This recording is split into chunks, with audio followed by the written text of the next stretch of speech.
what it is. And well, y'all, I was ready. I was ready to down for a minute. I said, man, let me get up, knock this live out. Yeah, man. Straight up, straight up. Tap in that work. Hit that like button.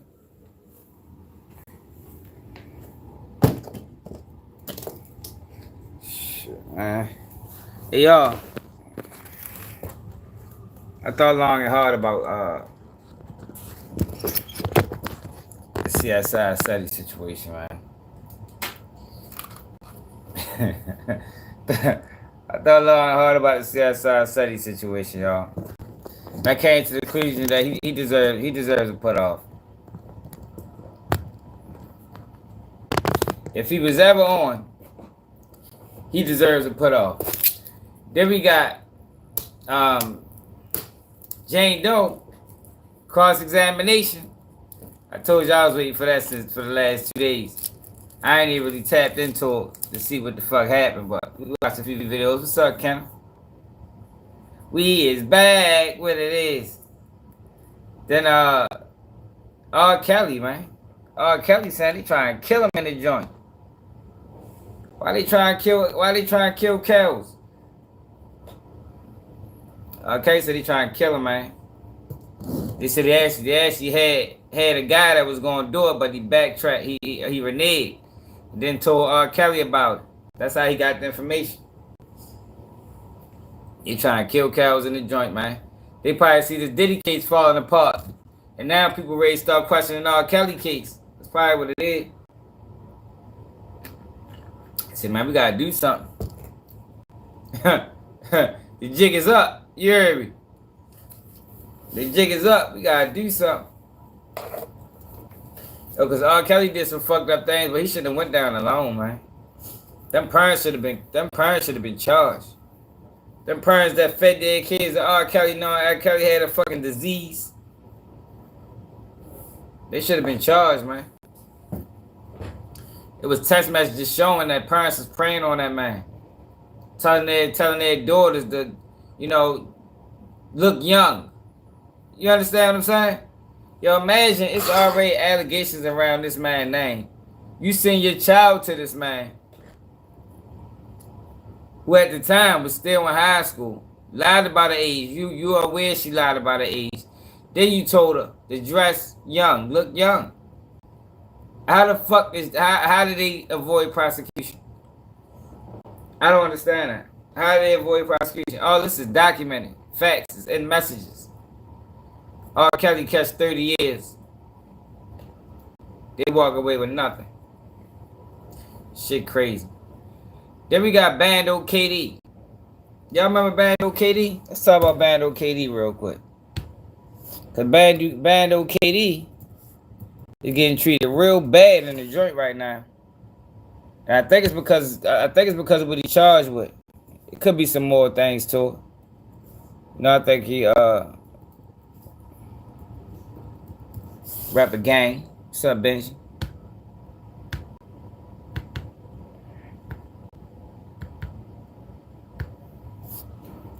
Yeah, but they're in there smacking them, rolling them out. Like, damn, sure. But y'all know he got arrested for shooting a child. Oh, shit, I'm putting the wrong password in. Tripping.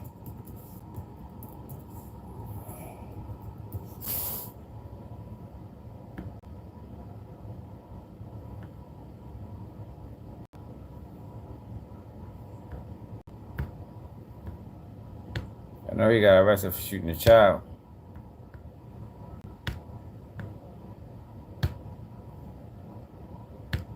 Now they packing him out, rolling him out. Everywhere he go. Boy getting rolled out.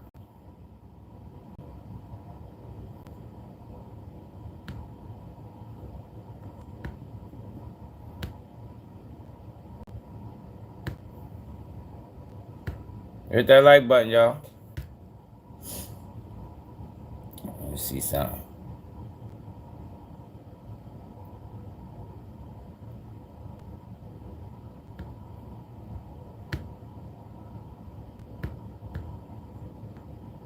Not that one. This one.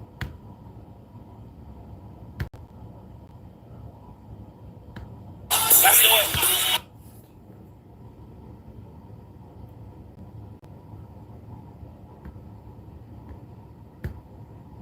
3 people arrested in Chicago for killing 12-year-old girl celebrating her birthday.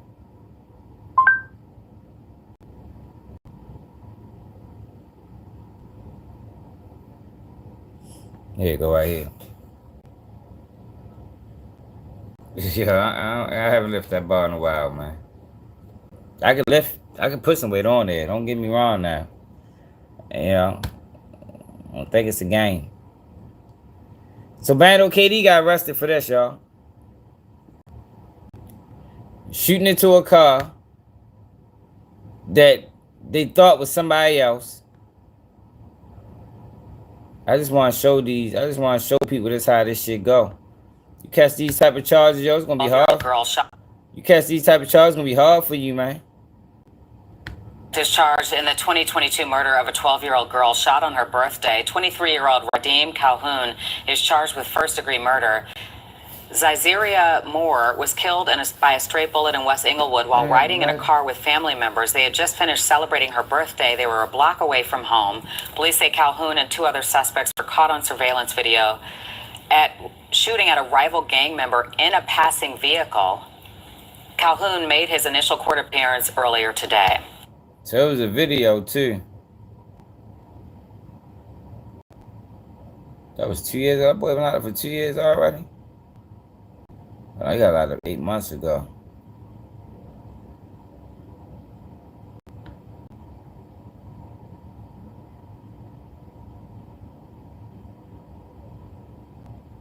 Where the fuck that video at? Here it go right here.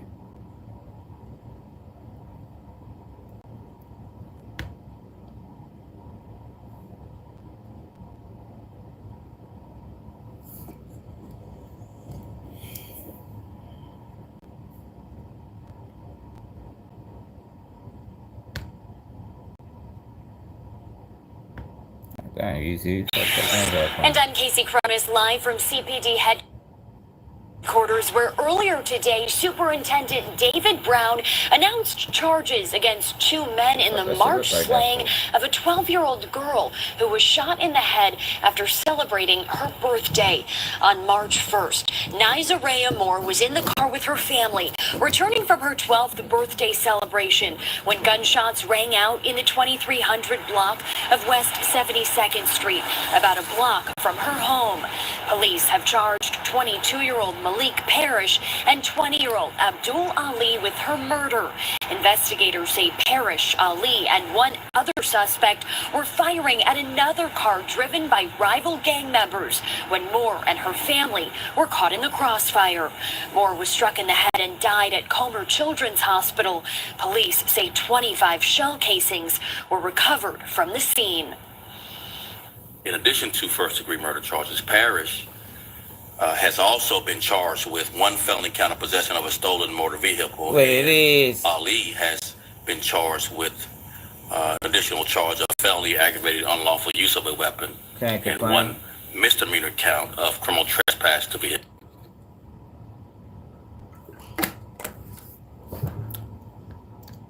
Yo, the fuck is he playing? Shit is still going. Parrish, not surprisingly, is a convicted felon and has had 11 total arrests. He was convicted of possession of a stolen motor vehicle in October of last year, 2021. Ali has had 4 prior arrests. Police say an anonymous tip helps crack this case. Meantime, 1 more suspect is still at large. So the last suspect supposed to have been Bando KD. Now Bando KD is in the joint getting treated real bad, man. Niggas slapping him off. Niggas slapping him all upside his head and shit. Ain't nobody telling me since I've been on these 2 feet on liquor. Y'all can have that. I ain't gonna lie, but tell the guys come get back on D. He know what's really going on, you know? I tell him, I say, ain't gonna lie, but they got fake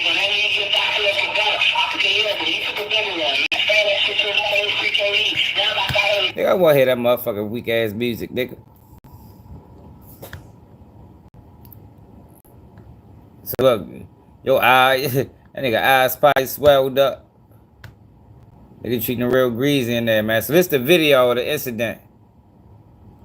They thought that was the car that they was beefing with the whole time. That's another car.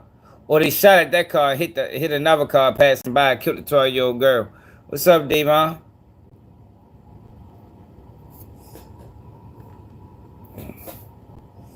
Now you're in the joint getting abused.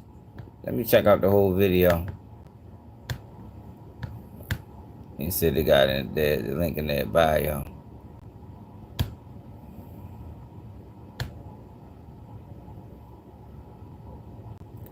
He got slapped in jail. He got kicked off the deck. Like, Shorty going through the worst in that bitch. God damn, Shorty. That's what happens when you get them type of charges, though, man. You going there locked up for motherfucking shooting into a car, hitting an innocent girl. You liable to get treated like that. So he gonna come in on, I think that's him right. No, that ain't him. Then he gonna come in on crutches.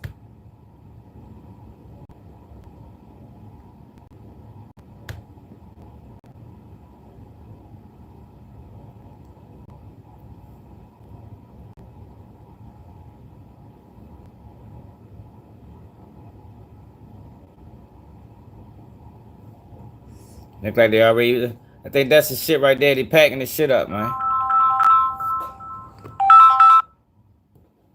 I can't call it Davon. Tripping out these niggas. But there he come. Alright, so this thing right here coming in there with crutches. Niggas rolling them out. Can y'all see that?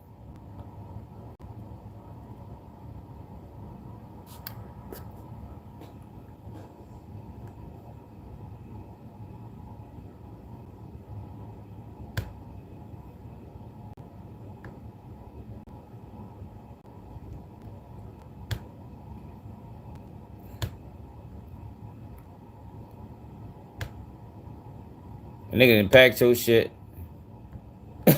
Niggas kicking you off the deck. Nigga took his old buck. Hey yo, hey, this one of them drill rappers that be talking all that gangster shit. I don't know what he did. I know he locked up for shooting a little girl.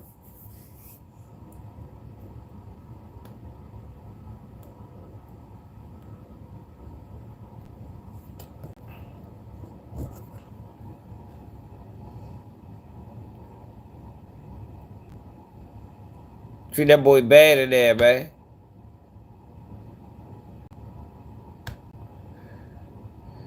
Well, they ain't done. I guess the part did vote. Hold up. Yo, that bitch getting treated real bad. Check this out. Nigga just slapped him right there. Hold on. Come on, y'all. My fucking computer been geeking. Look, check him out. You thought he's ready to read a book. Nigga slapped the shit out of him. Damn, shorty.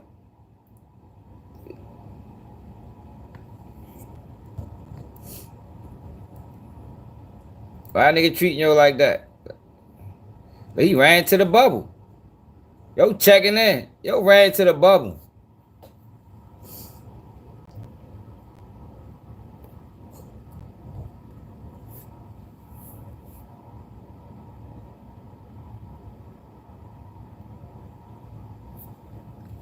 I'm gonna show y'all why this is funny.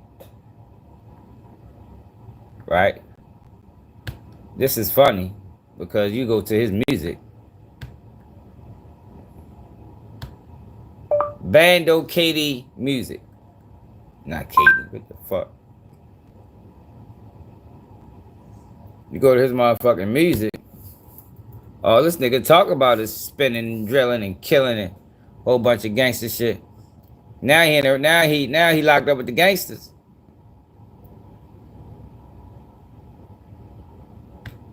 Now he locked up with the gang. And he don't want to be a gangster no more.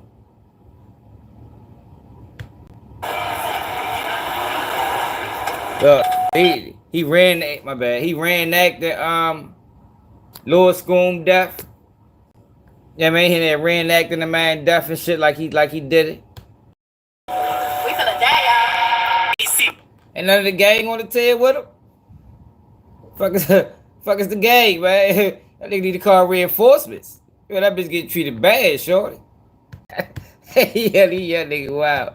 Then you go back to this video. Hold up. You go back to this one. That nigga energy different.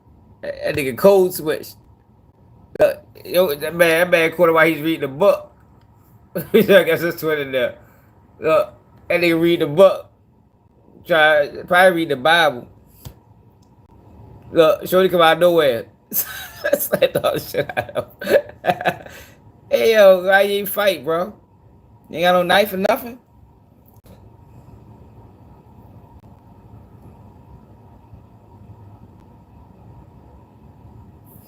Niggas bluffing.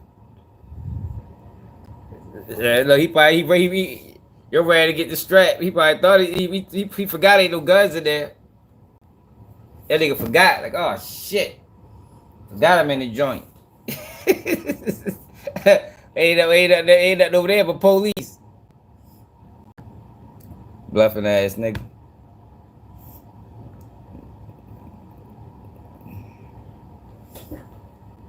How the fuck you take that shit off the screen?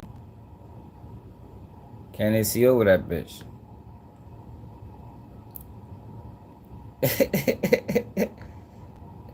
Hey, these niggas crazy, yo.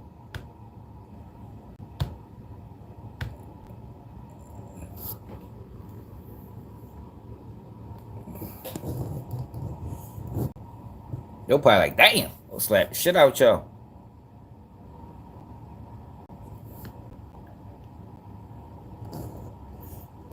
Now, to be fair, I think something wrong with his leg, but there ain't no motherfucking excuse. Not all that gangster shit that nigga was talking, nigga, fuck you, man.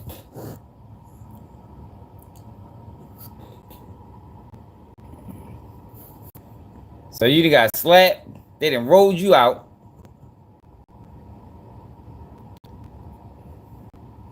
Yo, nigga done packed up his whole buck, yo. They might as well took the medal too. Hey, yo, to be honest, they should have just took the whole buck. I mean, not just the mattress, just take the whole buck as a whole. I mean, move that shit to the hallway.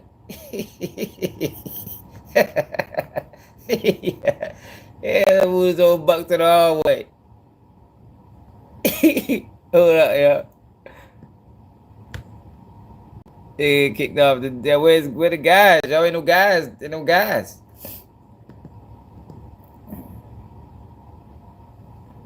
I wonder if he got slapped first and then they moved the bump. Yeah, or did this happen on two different tiers?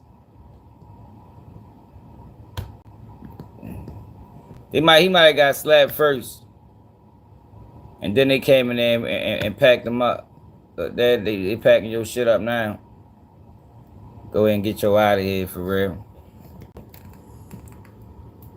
You ain't welcome. He said he trying to figure out how to escape. Right, yeah.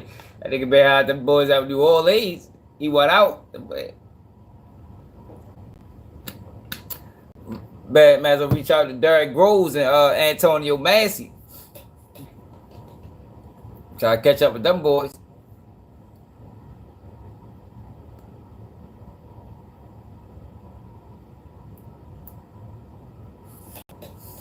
Yeah, I just want to trip off these niggas because I be tripping out them drill rappers, yo. Like, I don't like their message. Like you don't expect this from your local drill rapper. Like, no, all that killing and drilling shit you was talking. Here you go, stand on it. Shooting in the motherfucking middle of the street, hitting kids and shit. That's probably why they treating them like that. He probably on a medical tier. Probably this might be PC. You never know.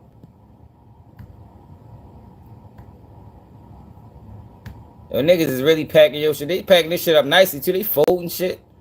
I mean, look at those guys. There's some good guys right there, man. Look, they folded his bunk up all nice.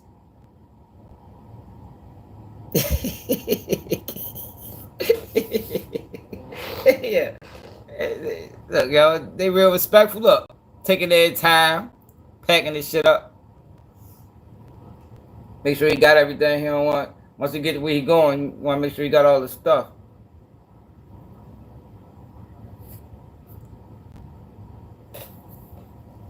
That's to those guys, man. Every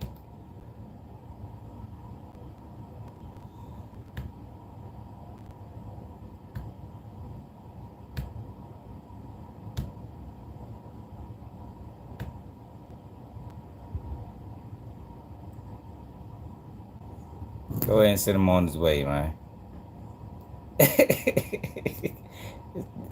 They had to toss the shit on the floor. Like they didn't pack it up all nice and toss the shit on the floor. Yeah, this might be after the slap. Alright, y'all, but yo, CSI Ceddy deserves a put off, yo. Let's go back to the apology, yo. I'm advocating for CSI Ceddy Nash to be removed from the hood publicly. We need a public put off by CSI Ceddy. It gotta be public. Since he shamed the gang publicly, I think we need a public put off.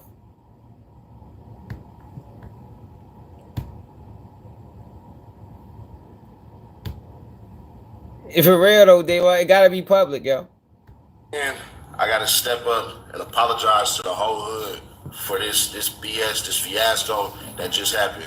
My goal is never to bring controversy to the hood. That's number one.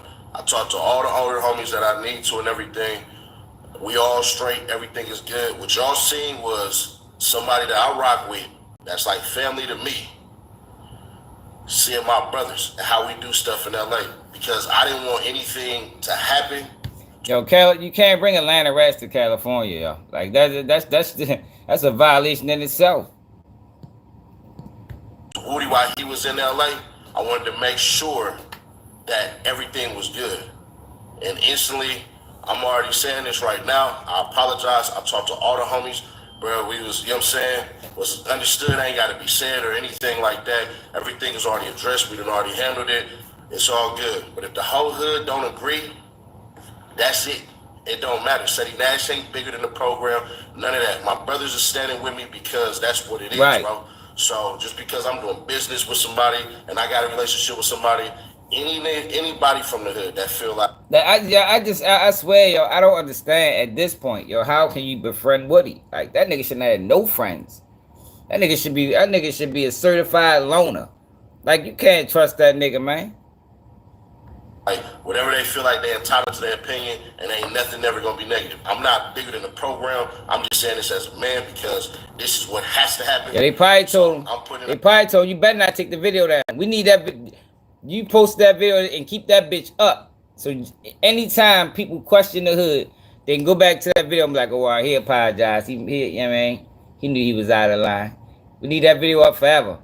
He better not take this video down. I promise you. Keep this video up, right nigga. Now, Ceddy Nash apologizing to the whole hood because we already got a bunch of controversy going on. More ain't needed. So automatically, like I said, I done talked to the big homies. I done talked to everybody I need to talk to. I done stood and, you know, what's understood ain't got to be said. Certain things ain't going to be said on this internet. Yo, but for fuck me, that. I need to talk to the big homies. Where's the big homies, man? I need to talk to the big homies, man. This ain't enough. I feel disrespected. And I ain't even a gang member. Ceddy Nash disrespected everybody. I'm taking it personal. Somebody link me in with the big homies that Ceddy Nash talked to, yo. Cause we need a DP publicly. We need a public DP, yo. And it gotta be done. It gotta be done in 55th Street Alley. Yeah, man, that's the only alley we can do. It's only gonna be accepted. That's what we need, yo. We need a public DP. Just to see if Ceddy Nash can even fight. Because I don't think he can fight. Get 3 little niggas to beat up on him. Yo, we need 3 little niggas. Yeah, man. 55th Street Alley, public DP, Ceddy Nash is invited. Streamed on YouTube. Matter of fact, we can stream it on Twitter. You can put it on my page. Everybody, bro, that's on me. That's on me. That's my apology. My brothers were supporting me. Kez is a civilian. He is a celebrity. But they're still prone to do stuff. Yo, a celebrity? But that is a reach. Yeah, we need 3 young niggas, man. 3 YNs, man. Yo said Cuz is a civilian, ain't a celebrity. Like, damn. What the fuck? I don't think he's neither one. To be honest. All that fuck shit he did. Like, all these niggas be trying, all these niggas rat, right? That same shit Terrence did. Do all that telling. Committed all these crimes. Then told. And now I'm a civilian now. Nah, fuck no. You just a rat. Yo, you can't be a rat and a civilian. I think we need to make that law. If you was in the streets at any time in life and you turn out to be a rat, you can't then be a civilian. No, you're just a rat. Civilian terminology is you know, those are saved for specific people that never ran the streets. You understand what I'm saying? Or people that ran the streets solid and changed their life. Then you can become a civilian. Yeah, you can't cross over from being a rat to a civilian. No, you're just a rat, or you're a civilian rat, but the rat tag never leaves your name. Like, we need to make that we need to make that law, because yo, they're throwing this civilian term around too loosely. Like, Terrence a civilian. He wasn't a civilian when he went to prison. He wasn't a civilian when he committed those crimes. Now, since he ratted, now he's turned civilian Williams. Man, get the fuck out of here. You just a snitch, nigga. We ain't letting you get off that easy. You know, because yo, when you give them that term, yo, it takes away what really happened. You know what I mean? It makes it seem like what they did was justifiable. Yeah, I don't know when the fuck he became famous. That shit was news to me. I think Woody one of the worst people you can ever be around. We done watch Woody tell and then ask Thug to pay for his lawyer. Like, fuck that. That nigga's the worst. It might not get no worse than Woody. If one no say no, it don't matter. That's a whole no. So, just because I'm doing business with people, that don't mean nothing. That don't mean nothing. So, right now, from me to everybody and everybody I talk to, everybody already know this was coming. So, ain't no surprise, no nothing like that, anything. I gotta apologize to the hood, because it do look bad. It just do. Regardless of the people. Yeah, but it don't make sense for it to look bad. Yo, you say he's a civilian. Like, why is it, since when has it been bad to allow civilians to come to the hood? He's a civilian. Why does it look bad? Because you know that nigga ain't no motherfucking civilian. You know that nigga fuck certified rat. Yeah, yo, like, yo, we gotta stop giving that. Yo, them niggas don't deserve civilian terminology, yo. That's sacred. I mean, that's for the guy that ran the streets, or never been in the streets, but ran the streets and ain't tell on nobody. I mean, there's nobody that can say, yo, this person put me in jail. Yo, those, you can be a civilian. But you can't tell on everybody and then come home and I'm a civilian now. Oh, fuck no. No, you just a rat. You know, we ain't doing that. No, they know. Everybody that's in, no. So, I'm not finna make this no negative. I said, you know what I'm saying? I done, you know what I mean? Everything that don't need to be on the net is on the net, and whatever else. But the homies were supporting me. That's what that was. That's what that was, bro. So, I didn't want to bring no distractions. I don't want no bad light cast on the hood. The cats that wasn't feeling that, they have a right to that. The older homies that needed to, you know what I'm saying, need to holler at me, they hollered at me. Everything's square, we straight, it's all love. The internet, all the internet hate, bring that my way. Because all the cats that y'all tagging. I ain't satisfied. No, I'm not satisfied. We need more. We need more rolling 60s. This is not enough. Who idea was this? See, that's why I keep telling. Who idea this? This not enough, y'all. We need more. We need a public DP. We need an apology publicly from everybody that was involved. I told you, Ceddy Nash is in the middle. You got to keep him in the middle because he might be one of the biggest. With all the rest of the guys around him, and they need to apologize publicly to the world. That yo, we don't accept Woody as an honorary member like we accept Ceddy Nash. You know. We know he's a rat. No, Ceddy Nash went on the news and said boom, boom, boom. We know he's questionable too. You know, so we just gonna distance ourselves from Ceddy Nash and everything that got anything to do with him. And we are gonna do the public DP. Don't worry, the public DP is happening. We need a date, time, set it up, and I will be watching front and center. And all this thing had nothing to do with that. Y'all didn't see. Yeah, we do need names. We definitely need names. Who vouch for this? Like, we need more. This is not enough, y'all. If you're a 60 member watching, yo, the people is not satisfied. We still looking at the 60s crazy. This ain't enough. This is not enough to redeem the image of the rolling 60s. We need a public DP by 3 young niggas. And we need a public apology by everybody involved. Yeah, I think that'll work. I think that's enough. I'll be satisfied with that. And Ceddy Nash need to be put off the hood permanently. And he gotta still pay dues. Like, they don't just put him off and make him pay dues for the next 2 years. And then we be like, all right, y'all handled that correctly. That's what that is, bro. The whole hood was not running with that. That's on me. Like, as a man, I gotta step up. Yeah, well, I had to joke, y'all, because he's a fucking clown. I should put laughing emojis in there. Hold up, let me put some. What the fuck? He took the comments off, bitch. Yo, took the comments off. Hey, took the comments off. No, bro, need a DP.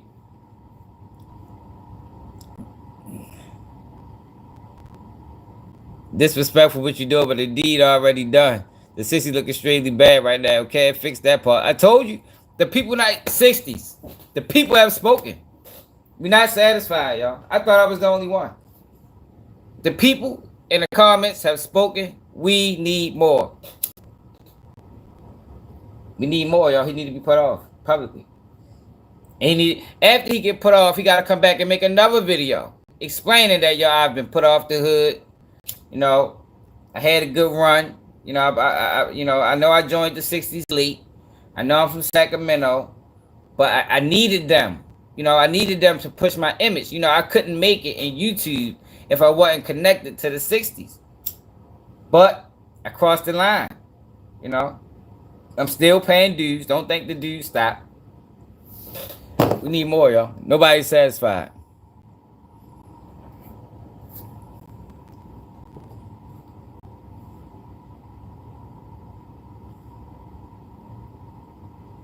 Oh, he's a dumbass. Big respect. Nobody give a fuck what he said. He was ass probably don't know shit. Yup, he wants a DP. Everybody want DPs, y'all, publicly. But let me see if I got this Kelly paperwork. Anyway, we're gonna monitor that situation, right? See what happened next.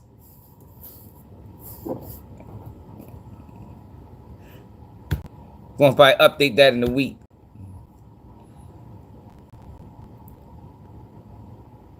Let's see if she sent me that. Oh, I sent the video. Okay. Motion for house arrest. Kelly people did an interview. Based on the solicitation of his murder. Based on the solicitation.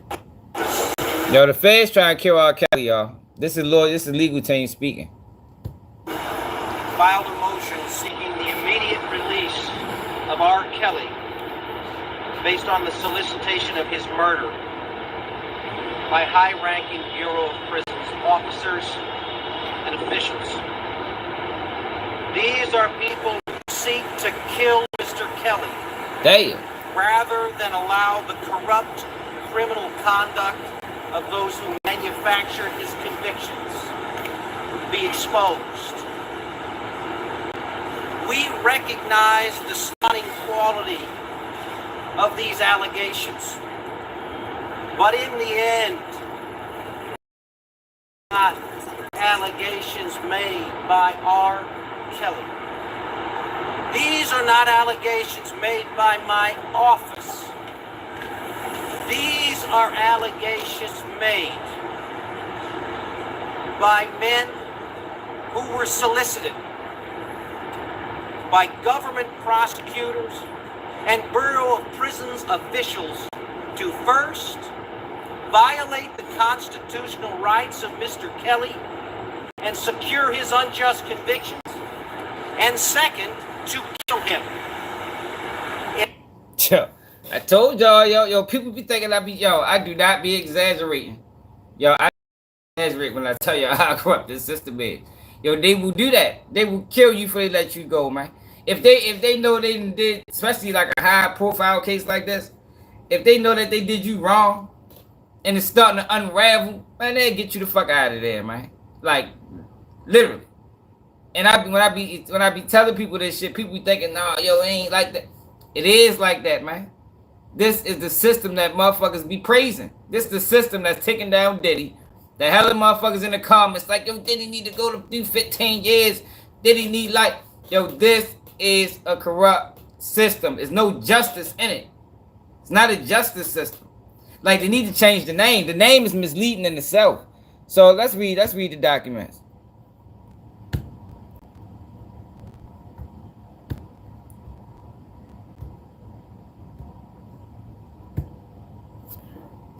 $20 pages. It's like depends.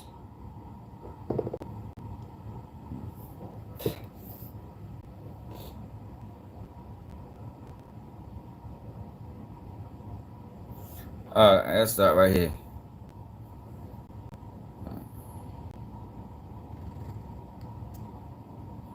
Yeah, it's made the fuck niggas over. Like, yo, people keep praising this shit, and these people are dirty, yo. They would do some of the most vile acts you can imagine. You know what I mean? You can't trust these people, man. So say Robert Kelly is a prisoner. His life depends on the oversight of literal guards and jailers who are entrusted with his safety. He has no choice in this matter. He puts his life in these people's hands because this is what the courts have ordered him to do.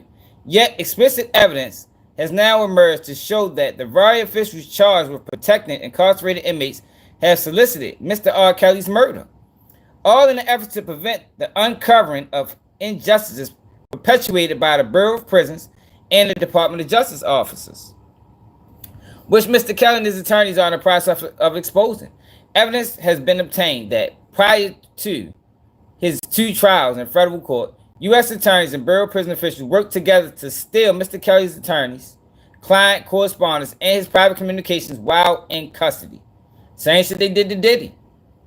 Then they weaponized information contained in the purloined correspondence to turn witnesses against Mr. Kelly and gain unfair advantages against him at trial. In short, the government has used stolen attorney-client correspondence to make a case against Mr. Kelly in violation of due process clause of the United States Constitution. When that information began to be exposed by Mr. Kelly's attorneys, officials in the Bureau of Prisons solicited another inmate to kill him. I believe it. I believe it. I think this sounds about right. The facts underlying this motion are as stunning as the remedy that must be sought: the release of a convicted inmate whose life is threatened by the very persons charged with protecting it. And in so, this court must now come to grapple with the ancient Roman inquiry: who will guard the guardians? Who will hold them accountable? Because in this moment, if no one does, a man will lose his life, and the injustice that motivate his destruction may never be revealed. Mr. Kelly therefore comes to this court with a fervent plea that it intervenes to prevent that from happening.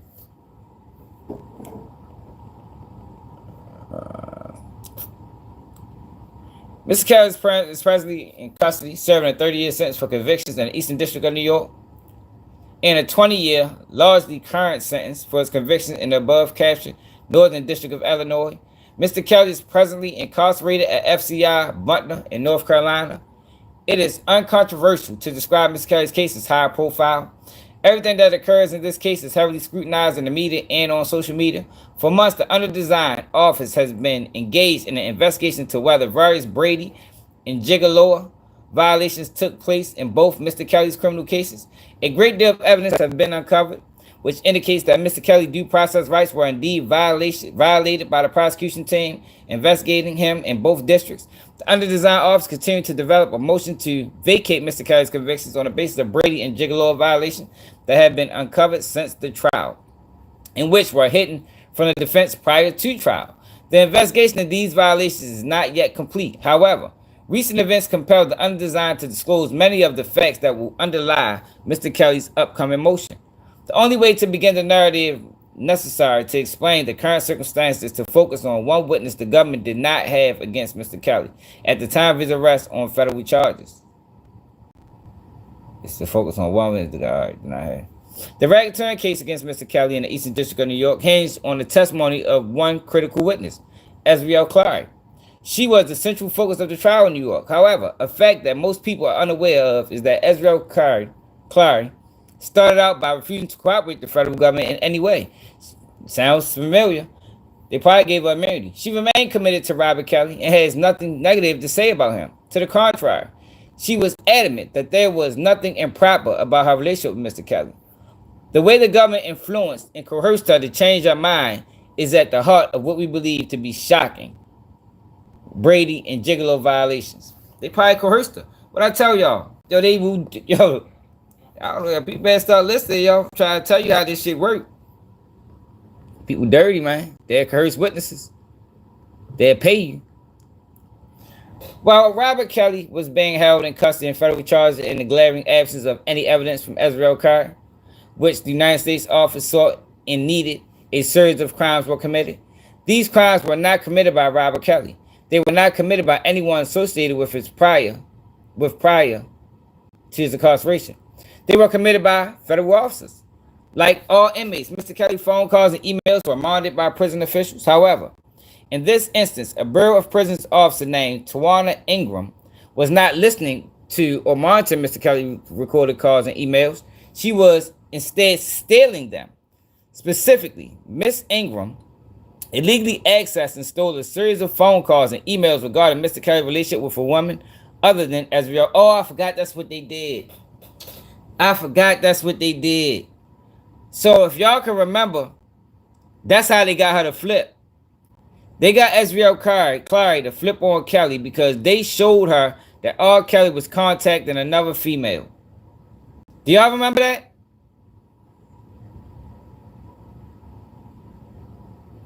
Y'all remember that happened? Or y'all ain't know that information? Is that new information to y'all?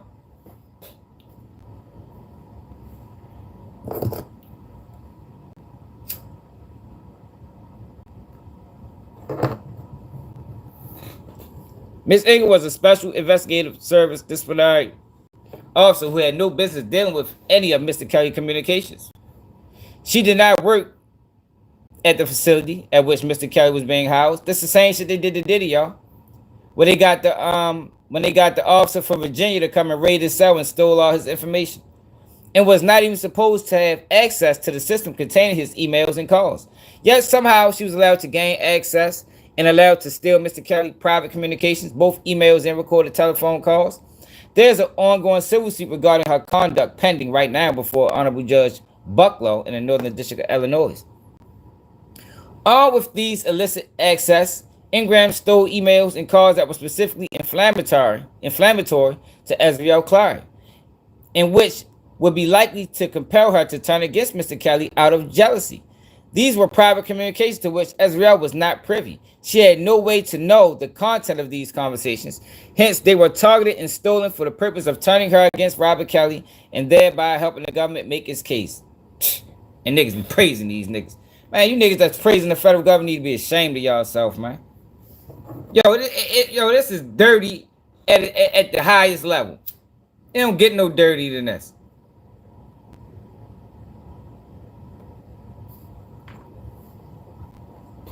I've just been praising the feds, and this is how they move. Only persons with knowledge of the investigation would have known which emails and calls to target and steal for the purpose of influencing Miss Clary.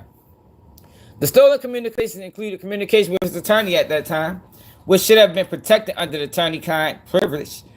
On its own, this is a shameful abuse of a position of trust by a federal prison official for the purpose of influencing the case against Mr. Kelly, but it became far more insinuous than that. After Mr. Kelly's communication was stolen without his knowledge, these communications were provided to a cooperating government informant named Larry McGee. The defense continues to develop evidence regarding Mr. McGee, but there is a strong reason to believe that federal prosecutors in the Northern District of Illinois and the Eastern District of New York supplied Mr. McGee with access to the stolen communication and enlisted him to meet with Azriel Clary, a person whom he had a connection, and used these stolen communications to influence her and coerce her into cooperating against Mr. Kelly. Come on, man. Told y'all they be coercing witnesses. Yo, people gotta stop thinking I just be talking, y'all. Like, I know this system well. I've been on the bad end of it. You feel me? Like, I've been on the bad end of dirty police work, dirty prosecutor work. I'm telling you, yo, this is what they do daily, man. And if they doing this shit to R. Kelly, they doing this shit to Diddy, imagine what the fuck they doing to your family and friends, your associates, your counterparts, your people. I never praise this fucking system, man. In social media videos, Mr. McGee has admitted that he has a video of Azriel Clary at his home. He has admitted spending hours coercing her to turn against Mr. Kelly by showing her Kelly calls and emails. Immediately following this meeting, Azriel Clary went to MCC Chicago where Mr. Kelly was housed. She participated in a social visit with him, and at this visit, she quoted him the contents of his private emails and conversations to which she should never had access. Mr. Kelly instantly knew she had been given this communication but had no idea how that could be possible. It made no sense at the time. Mr. Kelly believes and intends to prove that Larry McGee was supplied with stolen communication. He was sent to meet with Azriel Clary and influence her with these stolen communications, all while acting as an informant for the government and communicating with federal prosecutors in New York and Chicago. Yo, wow. Yo, this is crazy. Yo, this is crazy, yo. That is crazy. Yo, they took this information and gave that shit to an informant. So this is a way to cover their tracks, because they couldn't deliver this information directly to her. So they gave that shit to a fucking informant that had no reason to have none of this information.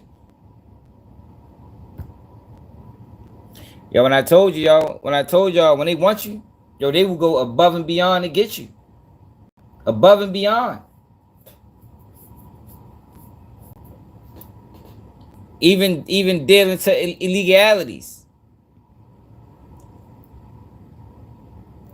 Immediately after her visit with Robert Kelly, Clary contacted federal agents to turn against Robert Kelly.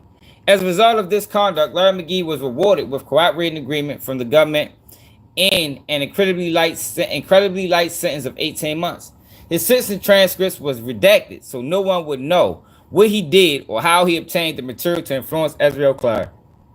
However, what is certain is that the only avenue to the reduced sentence with which he was rewarded was by way of cooperation. Mr. McGee was brazen that he admitted on video on social media posts that he flipped witness against Mr. Kelly. He admitted that he got people to lie about Mr. Kelly. He did it, and the government agents knew he did it. They directed him to do it. Then he hid their illicit conduct behind a sealed sentencing transcript to which Mr. Kelly and his defense team has been denied access. Wow. What's even worse? Dang, get worse? The fuck, I didn't think it can get no worse. What's even worse is that McGee did not stop with Azriel Clary.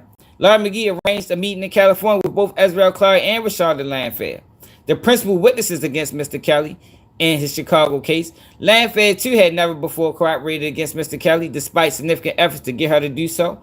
But at the direction of federal agents and prosecutors, Mr. McGee brought Ms. Landfield together with Azriel Clary. He facilitated their ability to connect, communicate, and collude after first influencing Clary with Kelly's stolen communications. Following that conversation, Ms. Clary and Landfield were central witnesses in 2 federal prosecutions. Wow. Additionally, throughout the California trip to meet with McGee and Clary, Landfield was in continued text conversation with U.S. Attorney in the Northern District of Illinois named Angel Crawl. What is obvious from all of this is that when the government witnesses have been allowed to collude with each other and have, they doing that in Diddy case. They doing that in Diddy case. Cassie talking to the Mia girl. Mia talking to the this is dirty work, y'all. This is how they operate. This is the 97 conviction rate that everybody be talking about. This is how they do it. Like I told y'all, it's not because they got special prosecutors. It ain't because they're good at their job. It's because they fucking cheat. They break the law. How else can you secure a 97 conviction rate? Like, people gotta use common sense, man. A 97% conviction rate? How can you produce that? It ain't nothing damn near in life that's 97%. Come on, y'all.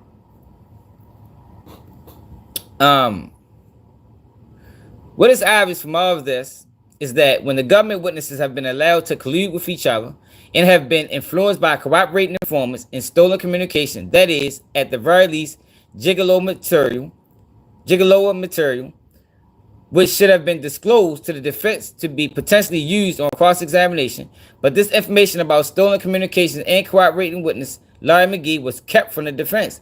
The investigation of Larry McGee and the gigolo violations that his conduct creates provides the factual backdrop for this motion. But it is only the tip of the iceberg. Yo, this shit can't get worse. Well, it probably can.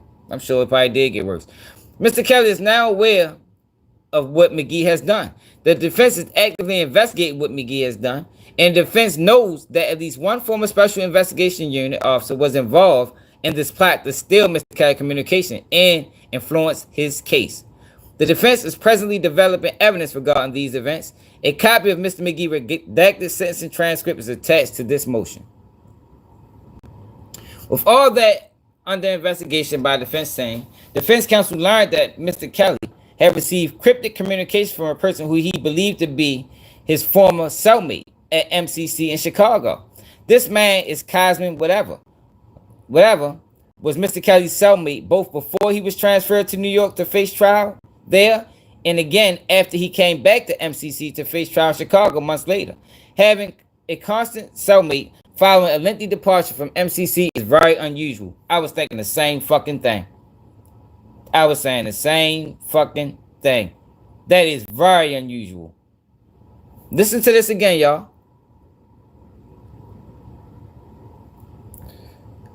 Muganda Muduga, whatever, was Mr. Kelly's cellmate both before he was transferred to New York to face trial there, and again after he came back to MCC to face trial in Chicago months later. Having a consistent cellmate following a lengthy departure from MCC is very unusual. The reason for that has since become apparent. Mr. McGonagall ultimately requested a visit from attorneys from Mr. Kelly. One of the under-design associates, Edward McDavid, met with Christian whatever at MCC Chicago to determine precisely what is it that Mr. Yo wanted to communicate. In a meeting, Mr. Yo admitted that in exchange for a possibility of a reduced sentence, he agreed to steal Mr. Kelly's written correspondence and provide it to the prison officials, who would have then gave it to United States attorneys handling an investigation against Mr. Yo. It's the same shit they did to Diddy. So this is the same exact thing they did to fucking Diddy. Was debriefed by Assistant United States Attorney Andrew Crawl and agreed to provide cooperation. This cooperation came in the form of stealing correspondence from Mr. Kelly and providing it to the government. The U.S. Attorney Crawl was also the person whom the stolen correspondence was ultimately provided. Yo would routinely take Mr. Kelly's mail while Kelly was at a visit or somewhere else in the facility. In particular, he made a point of stealing Mr. Kelly's legal mail that was written to his lawyers.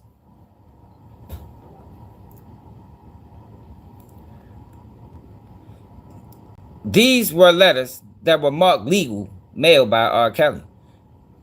This was the intentional theft of attorney-client correspondence, which violated Mr. Kelly's constitutional rights and gave the government unauthorized access to his strategies and to confidential facts to which they were not entitled.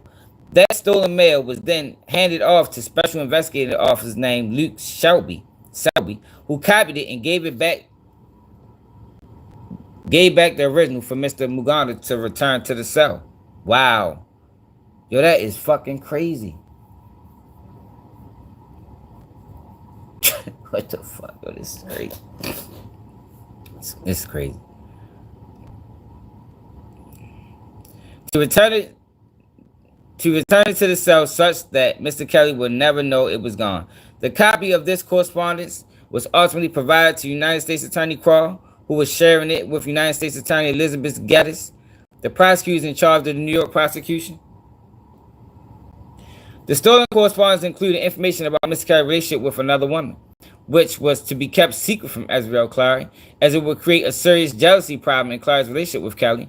No one besides Mr. Kelly and his attorneys had access to that information. Following the theft of that particular correspondence, the dude reports that Miss Clary came to the visiting room to see Mr. Kelly and confronted him with the information that was included in the attorney-client correspondence that Yo stole and gave to the government. During Mr. Kelly's trial in New York, prosecutors advised his attorney that they had just been made aware of an investigation into a theft of some of Mr. Kelly's communications. Wow. Yo, do y'all hear that? Prosecutors advised his attorneys that they had just been made aware of an investigation into a theft of Mr. Kelly communications. The whole time they designed the theft. Yo, man, get the fuck out of here, man. Yo, that is crazy.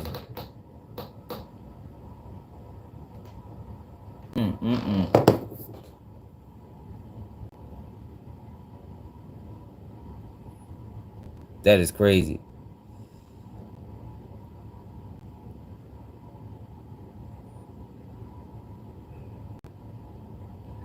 The prosecutor said the investigation was ongoing and they had no other information to provide.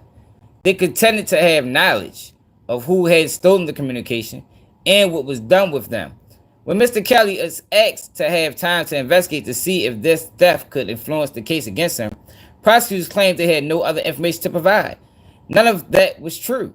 In reality, at the federal prosecutors in New York At the time, federal prosecutors in New York claimed a lack of knowledge about the investigation of stolen communication. The truth was that a search warrant for Tawana Ingram's home and the electronic devices had already been executed. Exhibit B. The application for the warrant identified undeniable evidence that she stole Mr. Kelly's communications. The search for her residence confirmed it. Information about the sale of the stolen material and use of that evidence by Larry McGee was well known to the U.S. Attorney's Office. All of that information was in the possession of federal prosecutors who denied having it. Also in their possession was the attorney-client mail stolen by Mr. Yo, which was used to influence witnesses against Mr. Kelly. This was too hidden from Mr. Kelly and his lawyers. Consequently, Mr. Kelly lacked the ability to attack the central witness against him based on a jealousy basis that was intentionally generated through the use of communications stolen by federal officials and tracked to a cooperating informant by federal prosecutors and agents, and legal mail stolen by a cellmate and trafficked to prison officials who gave it to federal prosecutors. Yo, wow. This is crazy. This is crazy. This is crazy. I gotta smoke my black and mild. Our motion for house arrest. After Madagumyadi provided this information in the presence of a certified Telugu interpreter, Mr. McDavid then visited Mr. Madagumyadi a second time. This occurred on March 11, 2025. At this meeting, Mr. McDavid and the Telugu interpreter discussed with Mr. Madagumyadi the execution of a written statement summarizing some of the information that was provided at their prior meeting. Mr. Madagumyadi ultimately signed a statement, which was also executed by the certified interpreter to demonstrate that it was fully and accurately translated for Mr. Madagumyadi prior to its execution. A copy of that signed statement will be attached to this filing, Exhibit C, along with the resume of the certified interpreter, Exhibit D. In that written statement, Madagumyadi again admitted the theft of Mr. Kelly's attorney-client correspondence, the transfer of that stolen correspondence to an SS officer, Officer Luke Selby, at MCC, and the ultimate provision of that stolen correspondence to Ayuse Kroll. Mr. Madagumyadi also indicated that prosecutors in his case asked him why he was being visited by attorneys from the undersigned's office even before Mr. McDavid obtained his signed statement. At the point this signed statement was obtained, the undersigned's office had in its possession a signed admission from an insider who confessed his role in a conspiracy to violate the constitutional rights of Mr. Kelly and bias witnesses against him through the use of stolen privileged information. This conspiracy involved the Bureau of Prisons and was apparently case 1:19 CR 00567 document hashtag 480 filed June 10th, 25 page 9 of 20 page ID hashtag 13270. 10 orchestrated by the U.S. Attorney's Office. There is no room left to speculate about some way that the U.S. Attorney's Office did not know about the corrupt conduct of these cooperating persons. By his own admission, they directed Mr. Madagumedi to do the same kind of thing that Tawana Ingram did when she stole private emails and calls made and sent by Mr. Kelly. Special investigations officers in the Bureau of Prisons were the ones handling the stolen correspondence in both instances. Ingram's theft has been documented and is undisputed.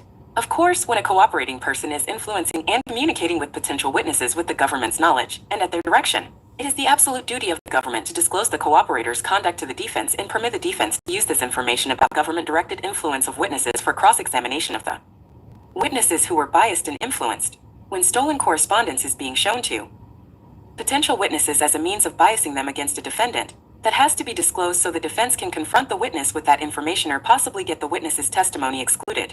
Yet, what happened here is that both McGee's and Madagumedi's involvement was hidden rather than disclosed. Wow. McGee's influence over the witnesses was denied rather than acknowledged. In a letter to his attorney in the Chicago case, the government claimed no knowledge of Larry McGee. Furthermore, no disclosure regarding the thefts committed at the government's behest by Mr. Madagumedi occurred either.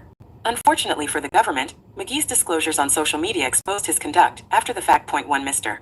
Madagumedi's recent admissions prove that the government has intentionally violated the rights of Mr. Kelly and illicitly tainted witnesses against him. Mr. Madagumedi has now admitted that Hestile Legal Communications at the one copies at the direction of the prosecutors handling Mr. Kelly's case in exchange for promises of help on his own case. The government hid all of the truth beneath pages of blacked out redactions in Mr. McGee's sentencing transcripts and behind the underdisclosed behavior of secret cooperating witness Krishan whatever. Just 4 days after Mr. McDavid obtained the signed statement from Mr. whatever, including these admissions, Mr. Kelly was contacted by a prison official at FCI Butler. The official in question advised Mr. Kelly that he got a call. In that day, meaning the government, knew that his lawyers in Chicago had been meeting with a witness in jail, and that this witness had provided information to the lawyers. The official then advised Mr. Kelly that he was in danger and that Mr. Kelly needed to be careful. Yo, wow, yo, this is fucking crazy. Yo, this is crazy.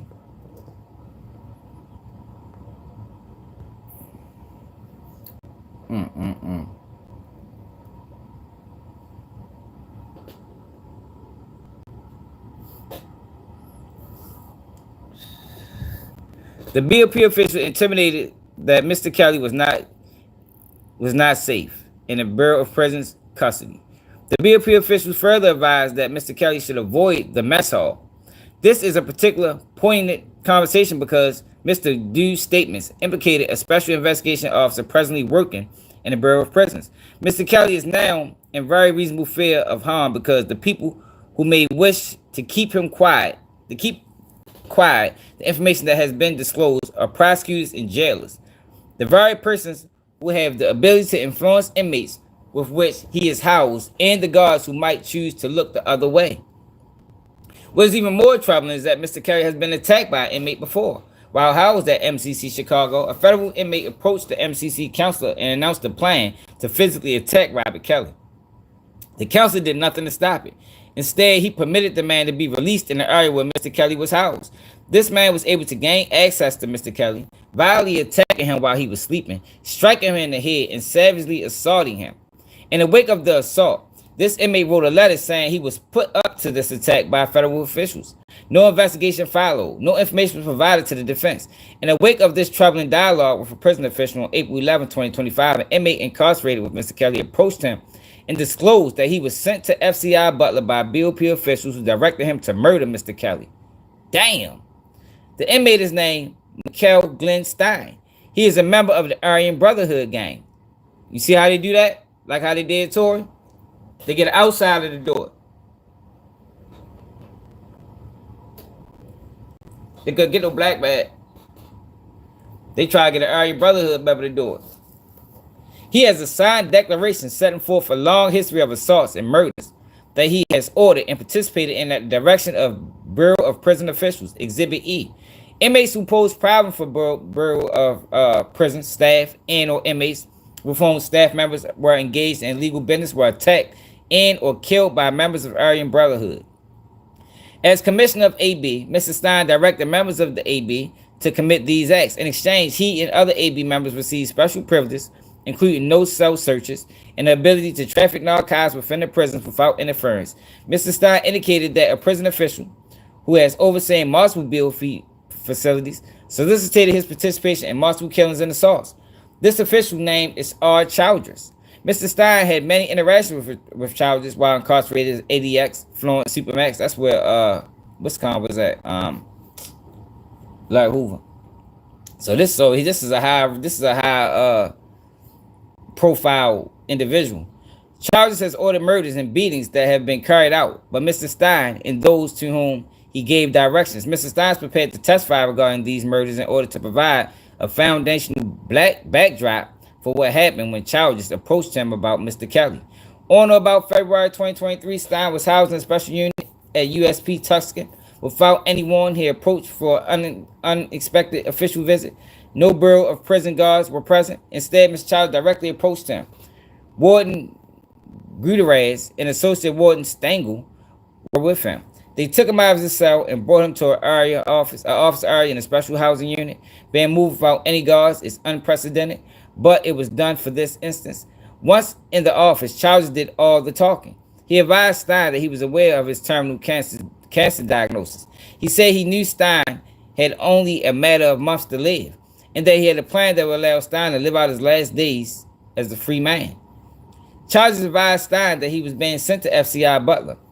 He further advised that there is an inmate at Butler who poses a threat to the Bureau of Prisons and to the government, a person whose high-priced lawyers were going to expose damaging information that will harm high-ranking BOP officials and other officials.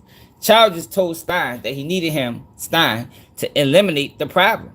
Childress asked Stein if he was familiar with musical artist Robert Kelly. Stein only knew R. Kelly from the news. Childress told Stein that Kelly is a rapist. He told and directed to take Mr. Kelly's life. The one who failed to do so has now had his own life threatened. All of this is being done at the direction of BOP prison officials whose duty is to keep safe the inmates under their supervision. Both Stein and Harris have agreed to take polygraph examinations and testify to these facts whenever called. Time is now of the essence. It is with these breathtaking facts in mind that Mr. Kelly asked the court for extraordinary legal remedy, his release from the Bureau of Prisons. Yo, this is wild as shit.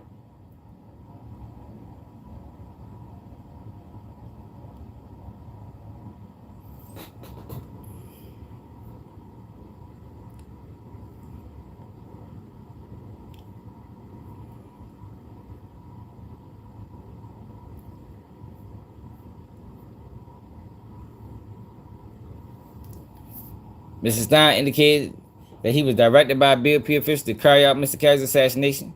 Mr. Harris has indicated the same thing.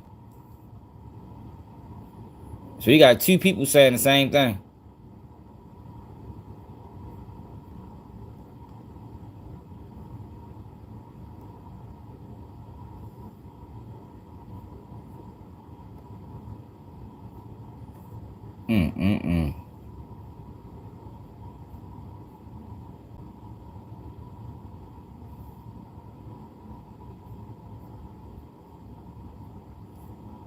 Damn.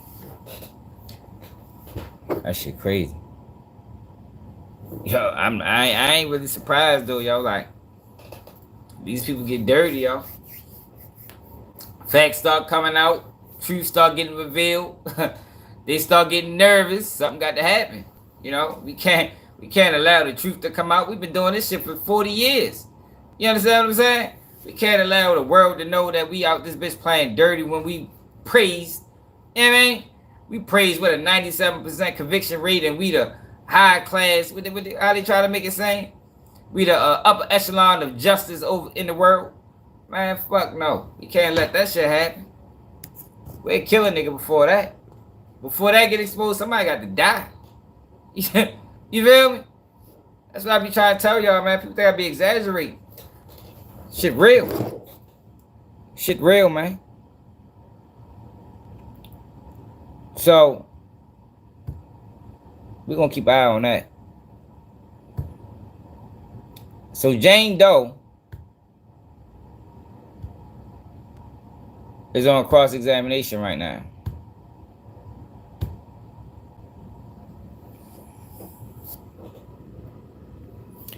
Jane Doe testifies her relationship with Diddy became difficult when he began dating Young Miami. It's another one, jealousy. So we see how the federal government plays jealousy. Jane Doe X says Freakoff's trio felt like Kobe, Shaq, and Jordan. Yo, what the fuck? Yo, Kobe, he said like Kobe, Shaq, and Jordan. Oh shit, this shit crazy. So we ready to go to Tisa Tells and Sean G. We're gonna go to Sean G first. See what's going on in court.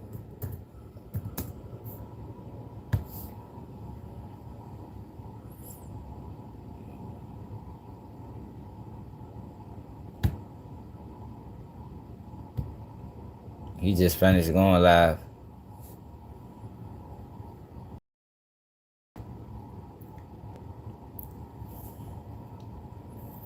Hey, Real, where you at? I know I seen you. What you gotta say about that, Real?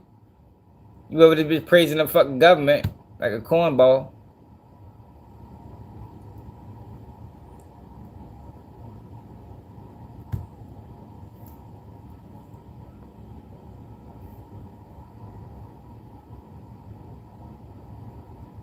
Workday's AI agents are making you all... Man, we live. Jay, thank you for the... I want to give a shout out. Let me go. I need y'all. I need 500 thumbs up. Everybody put in the live chat 500 thumbs up. Hold up.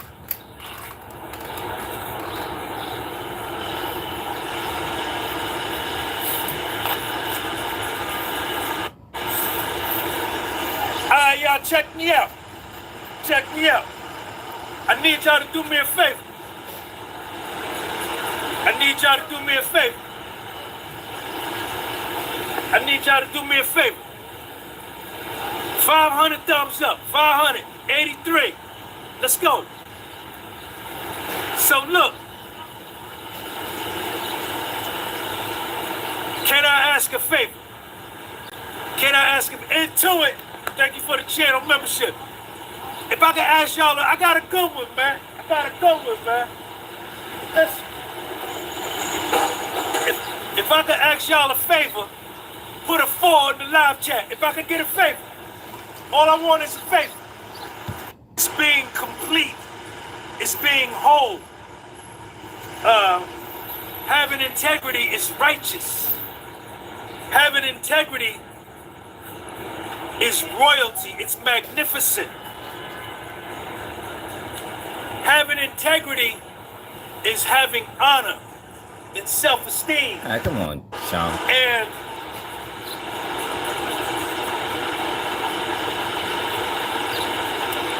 Jane Doe says that she was speaking with Puffy about going to rehab, that he had jaundice in his eyes, his hands were shaking from all the alcohol, and that his gums were gray. Damn, that Puffy ready to die. Might have saved his life. Teddy Gallegos says that she felt that Puffy was a drug addict. Jane Doe was trying to help Puffy with his digestive system, with some sleep aids. Puffy was on antidepressants. He was on Prozac and Xanax, and he couldn't stop taking them. Jane Doe said that she felt Puffy couldn't handle the war going on in his mind.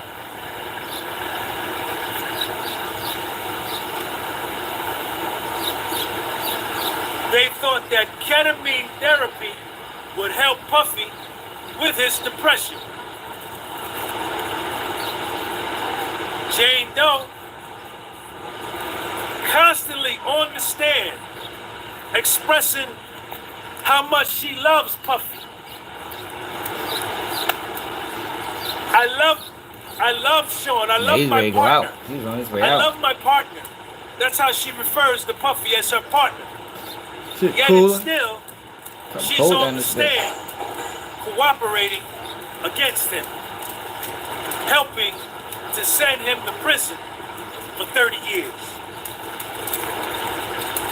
She's constantly using the term, our relationship. How could this be a relationship when you testified on the stand that you agreed and you accepted and you knew that Puffy was seeing multiple women, that he only saw you every other week, every week and a half, on the freak off time, or every 5 weeks, every other month? What kind of relationship is this? And y'all live 30 minutes away from each other. I can see if y'all had a long distance joint, but you live 30 minutes from my man, and he still only saw you every week and a half, every 5 weeks, every month. If you're clean and you know it, wiggle right.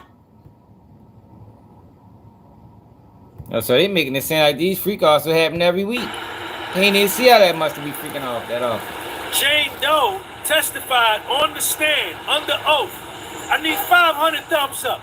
I need 500 thumbs up. Run it up. That she did some research and she looked up the word cuckold. C-U-C-K-H-O-L-D.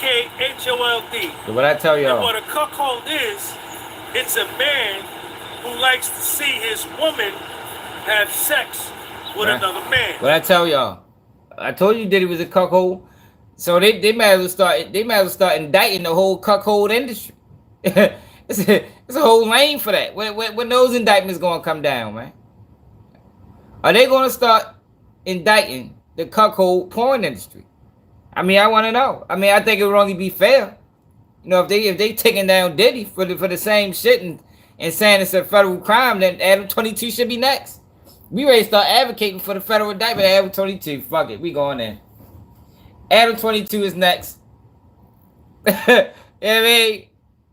Adam 22 is next. Why is Adam 22 able to podcast and out this bitch being a freak like Diddy? You can't be a freak in America. Yo, you cannot be a freak in America, yo. It just changed. Laws just changed. It's 2025. Post-pandemic, freakiness is banned in America. It's a federal crime now. And Tenny Gallegos, Puffy's lawyer, asked her, what do you think cuckold means? She said, then she said this.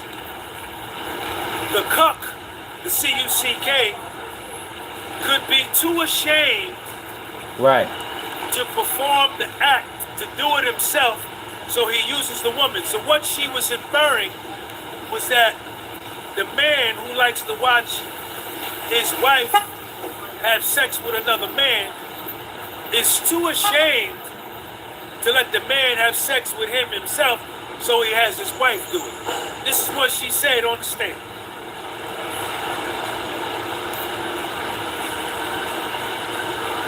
Jane Doe, on the stand, testified that one of the male entertainers, Paul, she grew fond of Paul. Oh, she breaking the rules again. When Paul would come over, her and Paul and Puff would talk for 15, 20 minutes. She would dance for him. She would dance for Paul for 15, 20 it says minutes. Diddy Enterprises. He had some and LLC. They had a playlist of songs that she would play before she had sex with Paul. And she only did that, her testimony, is because she wanted to make Puffy think she wanted to be there. Man, get and the fuck out of here. Her and Paul would have foreplay and fantasy talk for hours and hours. and that the sex time varied from being short, a quick session, to a very long session. So you can't do quick sessions and freak offs. That's against the Then rules. she said it was rules in the freak offs. she was okay with being filmed. And that while she was doing this sex with Paul, she would ask Puffy, do you want me to do this? Do you want me to do that? And I only talk dirty because Puffy liked it. Yo, this is tripping. Yo, she act like she just couldn't make no decision on her own. Her whole life, if you let her tell it. Even though she was cheating and all that shit, or she was fucking other guys, but she gets on the stand and makes it seem like her whole life revolved around making Diddy happy, and she couldn't do nothing outside of making Diddy happy. But then you find out that she was fucking the sex workers on the side. So, yo, both them things, like, you lying somewhere. You know Diddy ain't gonna be happy about that. Condoms. And she says Don used the condom the first time they got together. And what she was implying was that every other time after that with Don, she didn't make him use no condom. I could be wrong there though. That's what it sounds like. She implying. September 2023 at the Trump Hotel.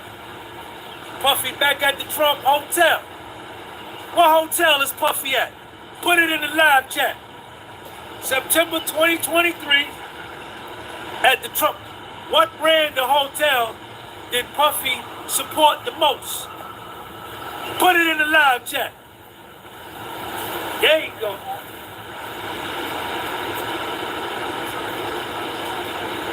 He back at the Trump Hotel, and they invite over the Italian.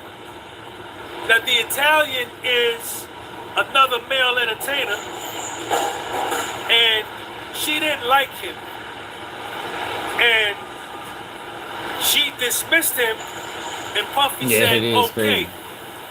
After they dismissed the Italian, Jane Doe got on her phone and texted Cabral. Yo, Other male there she go, setting them up. More crimes. Jane Doe testified that Puffy encouraged her to use drugs, and only because Puffy encouraged it, she did it. She never takes responsibility for nothing. Exactly, yo. Like, this is bogus, Jane man. Doe don't never take no responsibility for nothing. But like I say, she met with the federal prosecutors 24 times. Living with opioid That ain't nothing her fault. God damn. Like, did you ever do anything on purpose? Or is all that shit about Diddy? Like, this shit's fucking crazy. And inside those 24 times, her and the federal prosecutors did 2 mock trials where they did a mock cross-examination. Wow. And taught her and prepared her how to sit on the witness stand. Is that not coercion? Cross-examined. So what she is doing, everything she says, oh, I was trying to please my lover. I was trying to please my partner. He encouraged me, so I did it. What she's trying to do is to fit herself into but it is coercion though. The compromised testimony of Dr. Dawn Hughes. Jane Doe is trying to fit her testimony. OG must say you must want to hear when we read the R. Kelly documents. You gotta rewind it, see what the fuck they did to R. Kelly. Dirty work. Into what Dr. Dawn Hughes said on the stand during Dr. Dawn Hughes' direct examination. How she stand silent? She told Diddy whipped the then ass. Dr. Dawn Hughes And made her have a freak off. cross-examined by Jonathan Bach. I don't think she's staying silent. I think she on some bullshit. Dr. Dawn Hughes. She shouldn't even be on the stand. Dr. Dawn Hughes, every time you come and testify as an expert witness, you say the same thing. When you come and testify for my man, you say the same thing. When you came and testified on that day, you say the same thing. Last year when you came, Dr. Dawn Hughes, you say the same thing every time you come. That she got a script. And you never meet with the witness. You never do a true evaluation, psychoanalysis of the victim that you talk about. You speak in vague generalities. Yeah, so she compromised. Teddy Garagos asked her, what about ketamine? Did you try ketamine? Hell yeah, she loved it. Jane Doe said yes. She I didn't loves it. like it. Oh, I thought she loved I it. didn't do it no more. Oh, thought that might be her ketamine, favorite one. You decided not to do it no more. That was your decision. Did Buffy say that he encouraged you to keep doing it? No, that was your decision to quit. Right. Same thing with the cocaine. Make us But be with accountable. the ecstasy, you kept doing that. You kept doing that. Jane Doe testified. But they got all that these fucking, all these heavy drug abusers on the stand, posing them as victims and stand-up citizens. Like, yo, this is crazy, yo. I can't believe people can't see through it. How many trials have you seen like this when everybody's abusing drugs? Every witness, suspect, victim, whatever you want to call them, was on heavy drugs. And now the United States government is putting them on the stand and tricking the people to believe that these are stand-up tax-paying citizens that never committed no crimes. the ecstasy made her feel liberated and sexual, and that she also took ecstasy when she was by herself without Puff. Remember I said that a couple days ago when Diddy said she was high. Now, under direct examination, Jane Doe testified that she carried drugs for Puffy 2 times from Los Angeles to Miami. And Ceddy Nash, They all got a spent meaning. a lot of time on this. I couldn't really understand what she was doing, She committed crimes, bro. but what she was talking about. She spent a lot of time on that because she's trying to show the jury that, yo, this girl is a fucking criminal. She's a criminal. Like I've been saying since we heard about her. All of these people testify on Diddy is fucking criminals. They all committed crimes. That's what the defense is trying to highlight. Was there were text messages between Jane Doe and KK discussing the flight options of Jane Doe coming from LA to Miami. And she did it on the plane. KK says in the text, they put the text up on the board, security has it, meaning the package. Jane Doe texts Puffy back. Excuse me, Jane Doe texts KK back. And she got knocked off. I'm trying to get in touch with Puff. And then she says that she called KK in between these texts, which happened on December 30th, 2021. Ceddy Nash puts up Definitely a her setup. call log, and the call log shows that the only phone call, I think it was either January 21st, 2022, or December 1st, 2021, one of the two. Now, around this time, the prosecution jumps up. When they go to talking about transporting these drugs across country, the prosecution jumped up and objected and said, like, Honor, this could be something we can handle during the lunch break. Then the judge called Kim Johnson. Thank you, baby. Then the judge called a sidebar. The judge said sidebar. The judge said sidebar. They went out for the sidebar. They came back. Teddy Gallegos, you testified under direct that you spoke with KK on the phone and if it was okay. And that if he wants, he could drop it off. KK texted back, PD talks to him all the time. Now, it came out during the cross-examination that Jane Doe didn't like KK. Her and KK didn't get along because Jane Doe, this is what Jane Doe said. KK didn't like me and said that I was bad for Puffy's relationship. She had strong opinions about me that influenced how Puffy treated me. Here we go with the victim. Jane Doe, I'm the victim. It's fault. It's KK's fault.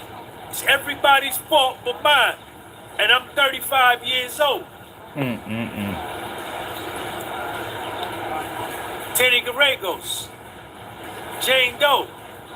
The male entertainer Don, you found him handsome. Yes. He had green eyes, and I found him handsome. What about the other male entertainer, Jane Doe? Paul. Paul was gentle. He was warm. I miss Paul. You missed him. I had an unbelievable sexual experience with Paul. I made love to Paul. So this is Jane Doe on the stand. On the direct examination, she's being forced to have these hotel nights. But under the cross-examination, she is expressing herself that she really had feelings for one of these male entertainers. She had feelings for all of them, I think. She loved it, yo. All these girls love that shit, man. Softest ever. Did he introduce her to the lifestyle, man? The drug-infused sex lifestyle. And they enjoyed it.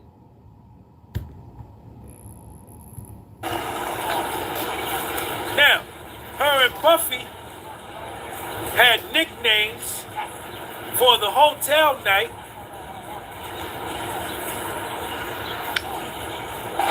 Wayne 704, thank you, man. Puffy, Paul, and Jane Doe used to call themselves the trifecta.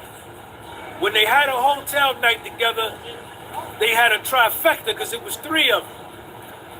And they named themselves after famous basketball players. Jane Doe was Kobe Bryant. Paul was Shaquille O'Neal. And Puffy was Michael Jordan. Yo, what the fuck? Pretty crazy as shit. Who idea was that, yo? Testified that she called Paul her boyfriend.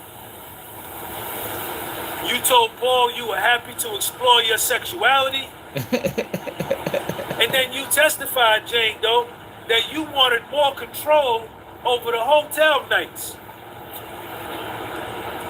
And that, being that you wanted more control, you wanted to pick the dude who was going to come to the hotel night, and you found Cabral on a pornography site called Black, and you went to your Instagram, and Puffy was encouraging you, saying, hit up that dick. You want that dick? Can you get that dick? And you testified on the stand that it wasn't your fault, that because of Puffy encouraged you, you reached out to Cabral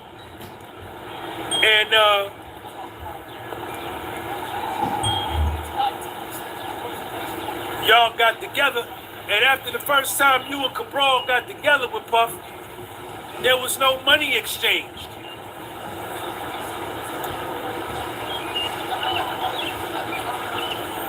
Puffy suggested they get a girl to come. It'd be Puffy, Jane Doe, and another honey.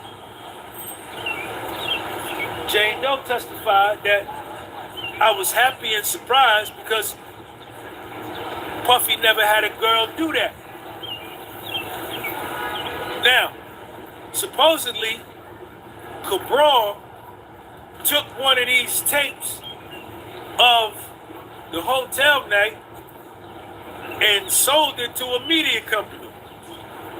And Puffy was upset. He was mad at Cabral, and he was trying every way possible to get the tape to be released. He was angry, and that Jane Doe, he didn't want you to be exposed, nor did he want himself to be exposed.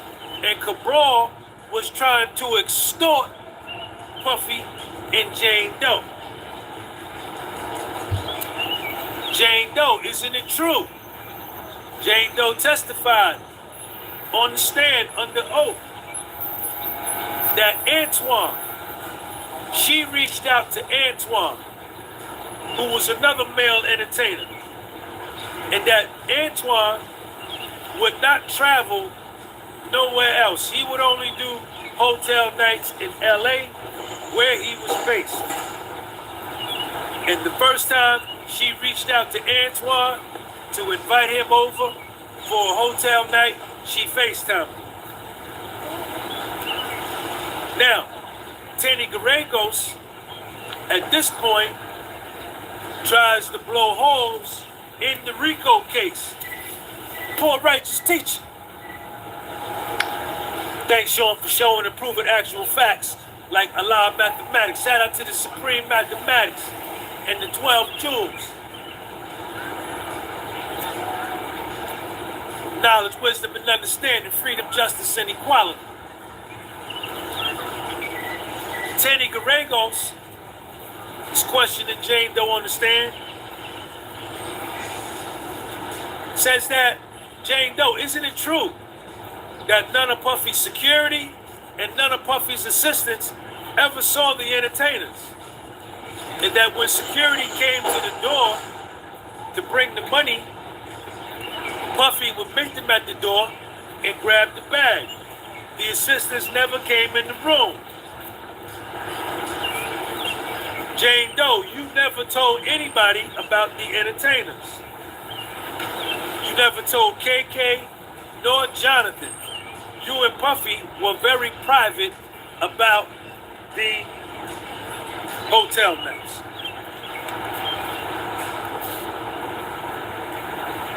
Puffy tells you to find a place for a hotel night. KK didn't like Puffy partying. Jane Doe, 02, what up? Thanks for the super chat. Jane Doe texts KK, don't worry, nothing was gonna happen. KK texts Jane Doe back, y'all need to give each other space. You need to leave Puffy alone, and Puffy need to leave you alone. Why don't y'all just stop? KK, Puffy's assistant, looking out for Puff, saying, y'all need to leave each other alone. You understand? He doesn't like you partying because when he get with you, it be too much partying.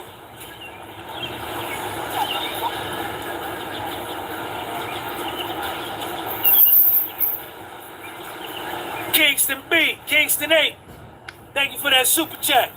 Rock this funky joint. Trenton, New Jersey, poor righteous teacher. Jane Doe and Puffy are setting up a hotel night. Puffy tells Jane Doe to get an Airbnb, but how do we know there's no cameras in the Airbnb? Jane Doe says, don't worry about it. I'll get security to go cover the cameras. Puffy texts Jane Doe, I want to eat your pussy. Jane Doe sends an emoji back to Puffy, water, water, water. Jane Doe texts Puffy back, I want to sit on your face, and I'm free after 3 o'clock. Puffy say, I'm in the studio. I'm in the studio. By this time,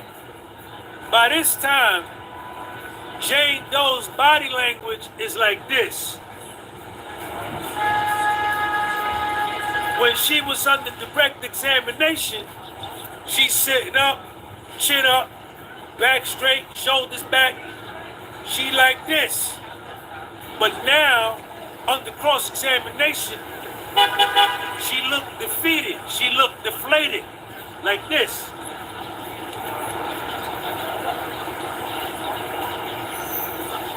Jane Doe texts Puffy, I'm driving and I'm thinking of you. Puffy said, oh yeah? Be explicit and tell me what you're thinking about. Jane Doe texts Puffy back, I want to suck Paul's dick and get your strong stroking put deep in my pussy while you looking into my eyes. What the fuck? That's the only dick I'm supposed to have. Damn. Emoji, water, water. She ain't getting that. Fuck, The they think she store gonna get that. closes at 12. Do you need me to go to the store to get some outfits for the... Yo, what the fuck made her think she was getting that? She ain't never got that. The fuck? This girl's delusional, man. Like, she is delusional. That's not how this worked. That wasn't the deal. The deal was never that. What the fuck is wrong with her, man? hotel night? It says 50 baby mother. Texts her, do you want me and Paul to I ain't gonna stop say her by? name because it's just, you know what I mean? Because you know I can't have And any they ain't supposed to be entertainers private. at my house. Jane Doe. Yes, I know, baby. We could do it at my house. What's up, man? I'm good. How you brother? Puffy. If you, I want to do. You gonna be here tomorrow? All right. So after we do, she after nasty. Jane Doe gets off the stand, I want to talk to you about her testimony directing the cross, and you know, we can do it real quick out here. Come on over. You got it. You got YouTube? Tell them. I'm Joe Neerman, a.k.a. Good Logic. I'm a New York lawyer turned podcaster. I like covering trials like this so I can give you a legal perspective as to how effective the state is doing their job, how good a job the defense is doing, and give you the vibe of the courtrooms. This way, even if you have a transcript, you can actually understand how people are taking what's going down inside the courtroom. All right, now you on Instagram? I'm not on Instagram, no. I'm TikTok? I'm not, no, not really. A little bit, not really. All right, but I'm YouTube. I'm YouTube. I'm Good Logic. I got 100,000 subs on YouTube. All right, good logic. Logic. Spell it. It's spelled like the word logic, but with law instead, because the attorney thing. So good, LAWGIC, and you can find me on YouTube. You can find me on Rumble, and on X, I'm known as @TheFollowingPro. That's because I host a podcast called The Following Program, and that was too long. So it's The Following Pro.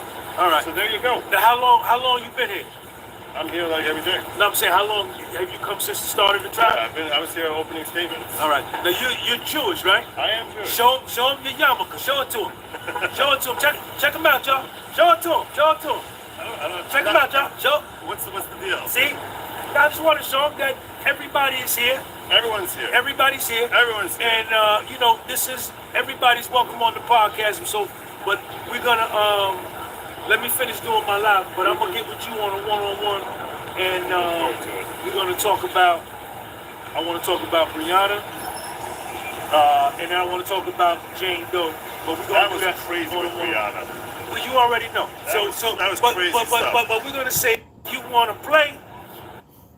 1 in 6 potty-trained kids has nighttime.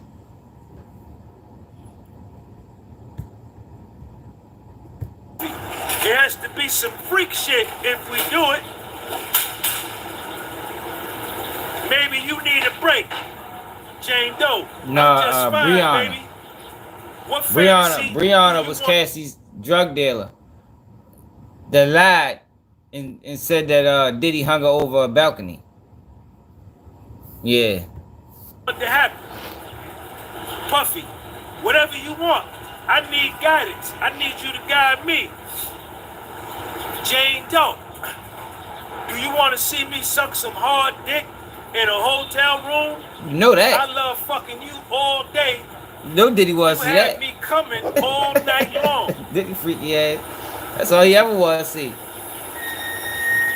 Jane Doe, do you want me to invite Paul or invite a girl? Cabral is the treat when Cassie the also album is testified done. to her. You ain't lying. I'm finna start drinking. Yeah, why would she ask that dumbass question? You know, good goddamn well, Diddy don't want you bring no girl. That ain't the that ain't never been the plan. Like, what if Diddy brought another girl to the freak offs? It's all guys, man. You know the rules. Like, see, she lucky. She lucky. Diddy don't play that shit. He'll play that dumb shit, man. You know what it is. Don't play stupid now. Now, at this point,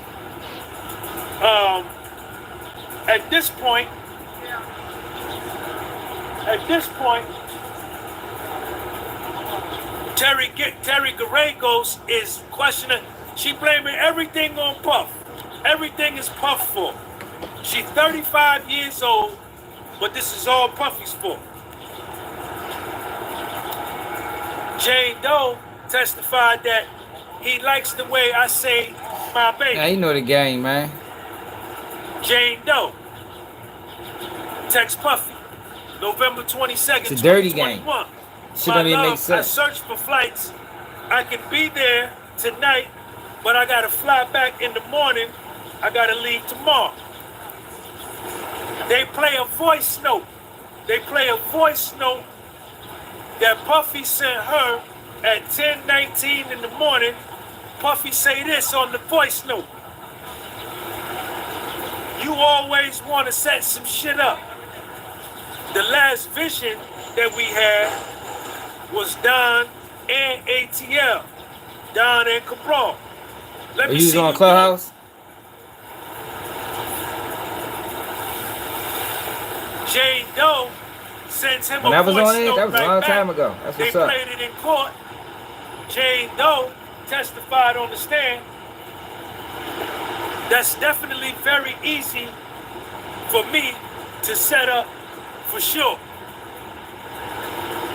Baby, it's gonna be a grand finale. Boom! Fireworks.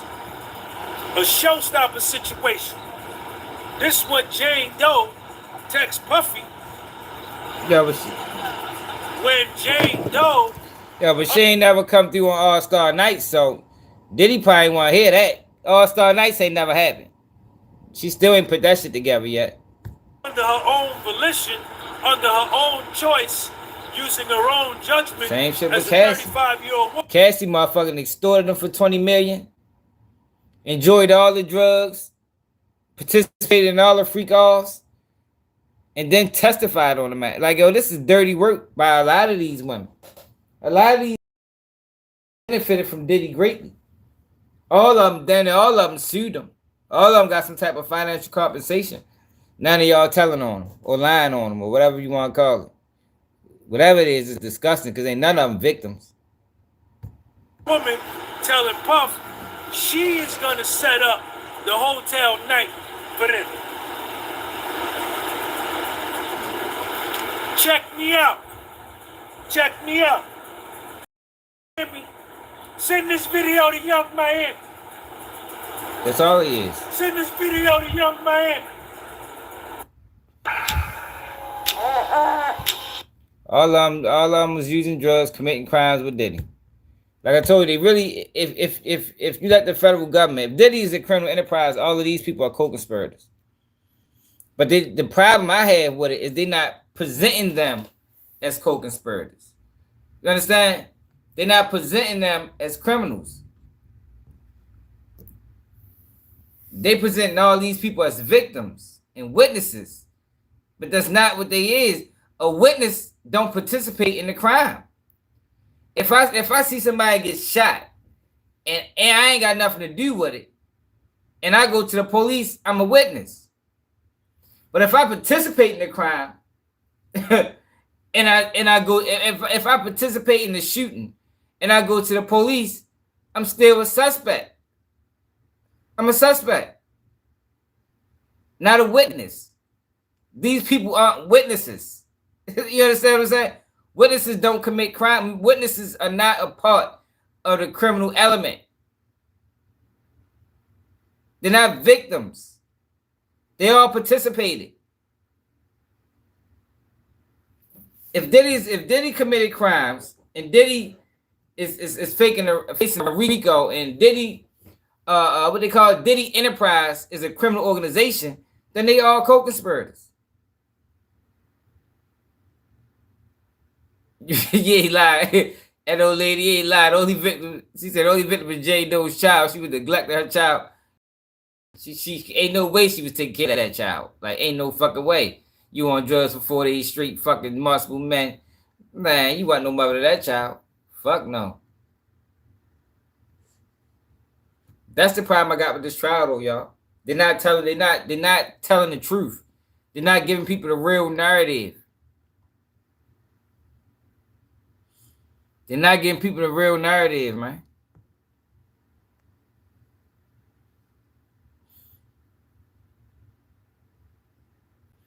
Yo, that's some new shit though. They started slow feet, don't eat. That shit wasn't like that. I mean, that's some post Me Too movement shit. And I get it. You understand? But what about Diddy being on drugs too? Ain't like Diddy was sober. He might have been higher than every motherfucker body. That nigga had a pocket full of pills. You feel me? That nigga had ketamine on deck, pink cocaine or two. That nigga had that shit by the boatloads. He was just as high as them, if not higher.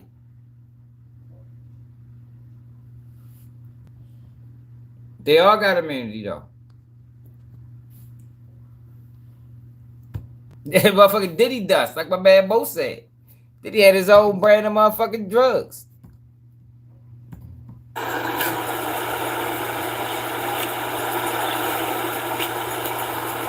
So,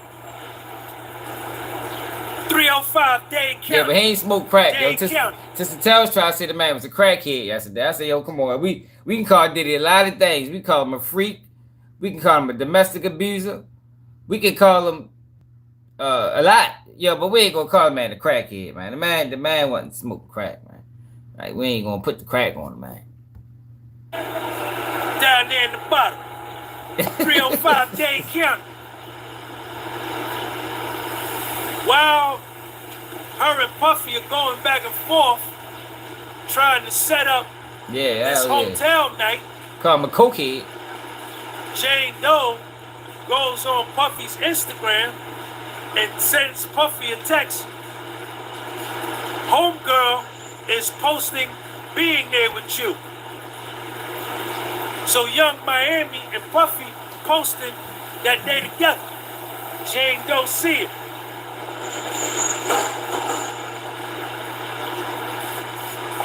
Jane Doe says, let's sit this one out. Enjoy your day. You want me to come for a hotel night while you lay up with another girl? Yeah, I think drugs.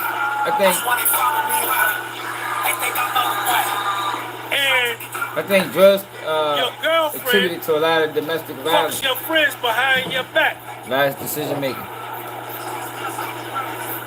Jane Doe testifies. Teddy Garego says, well, why did this bother you? Were you jealous that this bothered you? She said, yeah. Jane Doe said, yeah. Because Young Miami and the other girls got beautiful things. He gave them things that I didn't get.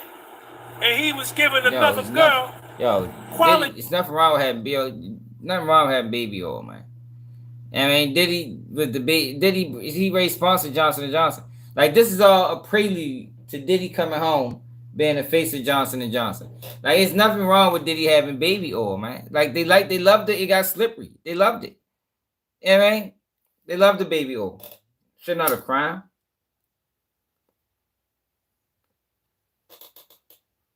Not a crime you had. He didn't have 1,000 bottles either. They only had 25. Man only had 25. He carries that's the standard. Diddy don't go nowhere without 25 bottles of baby oil. You know what I mean? It's 25 a freak off. You know, this freak off might last a couple days. You figure if it's a 4-day event, you gonna need about 6-7 bottles a day. What's that? 5, 10, 15. You're gonna need about 7 bottles a day, 8 bottles a day. You know, so he really wasn't even using that much baby oil like people said. He was only using 8 bottles a day. It's only 8 bottles a day, y'all. Wasn't that major? You know what I mean?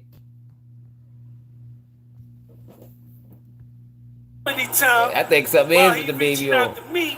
I think I told y'all. I think we should all have 25 bottles on deck, just in case. You know. Fuck around with Diddy. You never know what the baby oil will do. Might change your life.